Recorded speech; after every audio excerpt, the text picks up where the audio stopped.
Today we are going to do a थोड़ा सा लंबा question of H.C. Verma volume 2 chapter 1 heat and temperature page number 7। वैसे तो ये क्वेश्चन स्टूडेंट्स फेंक देते हैं या फिर कभी ना करने वाली फील्ड में और या फिर कभी करने वाली फील्ड में, पर आज हम इसे आज ही कंप्लीट करेंगे। Let's begin with our question. In a constant volume gas thermometer, एक थर्मोमीटर जिसमें गैस जो है वो कांस्टेंट वॉल्यूम में होती है। The pressure of the working gas is measured by the difference in the levels of mercury in the two arms of a U-tube connected to the gas. U-tube वो YouTube नहीं जिस पर आप ये video देख रहे हैं, U-tube connected to the gas at the one end। एक हमारे पास apparatus होता है जिसमें हमारे पास ऐसे U-tube होती है, इस प्रकार बनी होती है और इसमें मरकरी होती है। मरकरी जितने इस लेवल से ऊपर होती है, मतलब इस लेवल में जितना भी डिफरेंस होता है ये वाले मरकरी के लेवल में और इसमें, उसे हम H मान लेते हैं और इसमें एटमॉस्फेरिक प्रेशर को भी हम ऐड करते हैं तो ही मेरे पास टोटल प्रेशर आ जाता है।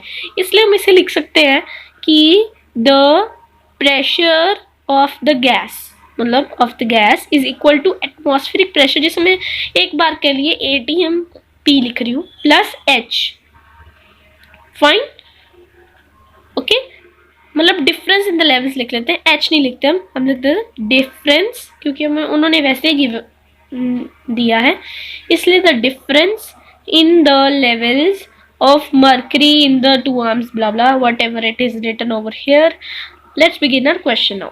अब तक यहाँ पर थ्योरी ही थी, यही क्वेश्चन ज्यादातर ऐसे ही भरे होते हैं बड़े क्वेश्चन।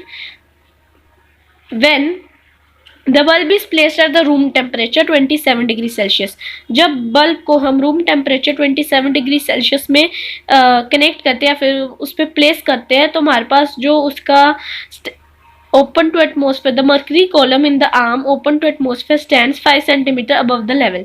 यानी इन दोनों में डिफरेंस कितना आ जाता है, 5 सेंटीमीटर का। कितना आ जाता है, 5 सेंटीमीटर का। एट 27 डिग्री सेल्सियस 5 सेंटीमीटर का हमारे पास डिफरेंस आ जाता है। ठीक है, अब आगे क्या है, when the bulb is placed in a hot liquid, liquid चाय whatever you think, liquid, hot liquid, एक गर्म लिक्विड में जब हमने उस बल्ब को प्लेस किया, the difference of mercury level becomes 45 centimetre. मतलब पहले तो ये 5 था, फिर ये 45 हो गया।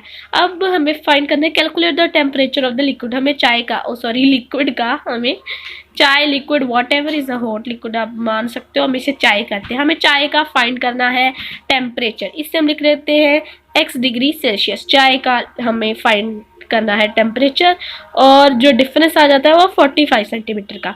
पर याद रखें कि हमें प्लस करना है एटमॉस्फेरिक प्रेशर को, जो हमें प्रेशर डिफरेंस गिवन है क्योंकि हमने अभी ये फाइंड किया था, इज इक्वल टू, तो हम इसे कैसे कर देंगे, हमारे पास प्रेशर ऑफ द गैस क्या आ जाएगा, 5 प्लस 75 और नीचे आ जाएगा P1 और P2 लिख देते हैं। ठीक है, और 45 प्लस 75 यहाँ पर हमारे पास आ जाएगा 80 सेंटीमीटर ऑफ Hg, या फिर आप यहाँ पर मर्करी लिख लीजिए या फिर नहीं Hg ही लिख लें, that is a small 120 centimetre of Hg। अब हम सिंपली क्या करेंगे, यहाँ पे हमें हमारे पास क्या क्या गिवन है, हमारे पास T1 गिवन है, T2 गिवन नहीं है, P1 गिवन है, P2 गिवन है। यहाँ पे हमें एक लॉ याद आ रहा है, ये हमने केमिस्ट्री में भी पढ़ा है और इस चैप्टर में भी पढ़ा है। अगर आपको याद, 2 is equal to P1 bye P2, जो हमें वैल्यूज गिवन है वो हम वैसे वैसे इसकी वैल्यूज नोट कर देंगे। जो भी क्या क्या गिवन है, लाइक टेम्परेचर 1 हमें गिवन है 27 डिग्री सेल्सियस। अब डिग्री सेल्सियस को हमें टेम्परेचर फाइंड करना है तो हम इसमें प्लस कर देंगे 273.15, तब ये बन जाएगा केल्विन। बाय टेम्परेचर टू में फाइंड करना है, उसे हम लिख देंगे x, क्योंकि हमने माना था उसे x। ठीक है, अब प्रेशर 1 क्या है, 80/120, इसे हम कर देंगे कट और हमारे पास सिचुएशन बन जाएगी कुछ 120/80 इंटू 27 प्लस 273.15 केल्विन, और इसे सॉल्व करने पर हमारे पास आंसर आ जाएगा 450.22 केल्विन।